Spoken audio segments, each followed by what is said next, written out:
Good afternoon everyone. অঙ্কন ব্লগে তোমাদের স্বাগত। কেমন আছো সবাই?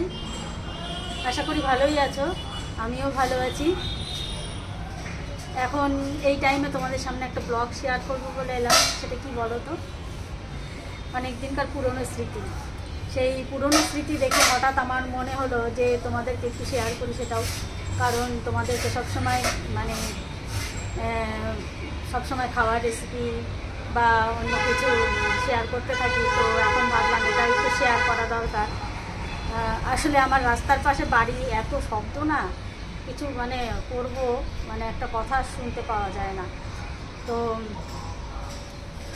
কি সেটা বলো তো, দেখো কি দেখাচ্ছি তোমাদেরকে।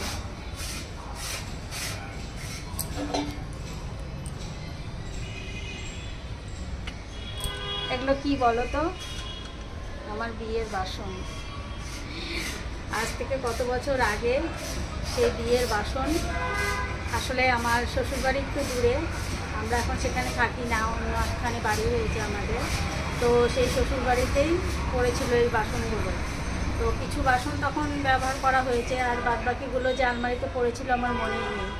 তো এখন হঠাৎ মনে পড়লো, তো বললাম সেগুলো একটু নিয়ে এসে দাও আমাকে, পুজোর কাজে লাগানো যাবে। তো সেই কারণে এই দেখো জগ নিয়ে এসছে, আর বাদবাকি সব বাসনগুলো নিয়ে এসছে। এগুলো এখন মেজে বসে পুজোর কাজে লাগাবো ভাবছি, আর তাহলে আমার পুজোর বাসনের ইয়েটাও মিটে যাবে। তো যাই হোক, এগুলোকে কী করবো মাসি, এগুলোকে ভালো করে কীতে মাজতে হবে বলো তো?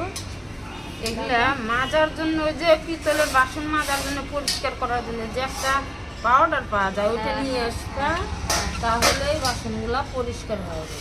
হ্যাঁ, ওই একটা ওই যে ইয়ে পাওয়া যায় পিতলের বাসন মাজার জন্য, একটা ওই টাইপের প্যাকেটে আনতে হবে। তো দেখো মোটামুটি অনেকগুলো বাসনই রয়েছে। সেই বাসনগুলো আমি এখন এগুলোকে মেজে বসে পুজোর কাজে লাগাবো। আমার ছেলের হাতে এটা অন্নপ্রাশনের বাসন, গ্লাসটা হবে, আর থালা টালা সব অনেক কিছু রয়েছে, আর দুটো থালাও ওখানে রয়ে গেছে। তো যাই হোক, বাটি টাটি অনেক কিছুই আছে, এগুলো তো আর অতটা লাগবে না। তো কিছু কিছু বাসন পুজোর ঘরে রাখতে হবে। তো যাই হোক, এগুলো দেখে পুরোনো দিনের কথা খুব মনে পড়ে গেল, তাই ভাবলাম তোমাদের সাথে একটু শেয়ার করি। আর তোমাদের সাথে সব কিছুই তো শেয়ার করি, তাই এটাও শেয়ার করতে চলে এলাম। তো আজকের ব্লগে তোমাদেরকে এটা শেয়ার করব বলে ভাবিনি যদিও। তো দেখে আগের কথা খুব মনে পড়লো, আজ থেকে অনেক বছর আগের কথা। তো হঠাৎ বাসনগুলো দেখে আগের দিনের কথা খুব মনে পড়লো। এখন যদিও কেউ কাঁসার বাসন ব্যবহার করে না, তবুও আমরা কিন্তু বাড়িতে কাঁসার থালাতেই এখনও ভাত খাই। আসলে সাবেকি আনা, বুঝতেই পারছো।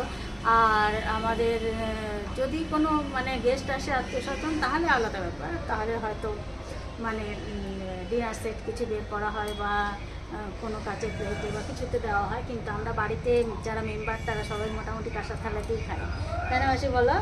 তাই এখনও কাঁসার থালাই আমাদের ব্যবহার করতেই ভালো লাগে, খেতেও ভালো লাগে। অন্য কোনো স্টিল বা অন্য কিছু প্লেটে খেতে ভালো লাগে না। তো যাই হোক, মাসি আমার সঙ্গে থাকলে, মাসি যদি আমাকে কাজে সাহায্য করে, বাসনগুলো একটু ভালো করে পরিষ্কার টুষ্কার করে দেয়, তাহলে ভালো লাগবে। মাসি চুপ করে আছে কেন, কিছু করে থাকি। মাসি আসলে একাদশী করেছিল, তাই জন্য মাসির শরীরটা ভালো না তেমন, ওই জন্য আজকে চুপচাপ হয়ে আছে। তো যাই হোক, এখন সবাই কাজে ব্যস্ত, সবার খাবার দাওয়ার টাইম। তো আর বেশি কিছু বলবো না, এখনকার মধ্যে এখন আসি। তো আবার নিশ্চয়ই তোমাদেরকে নতুন ব্লগ নিয়ে আবার চলে আসবো। এখন সবাই ভালো থেকো, সবার শুভ কামনা করে আজকের মতন রাখছি। Tata, bye bye. বাই।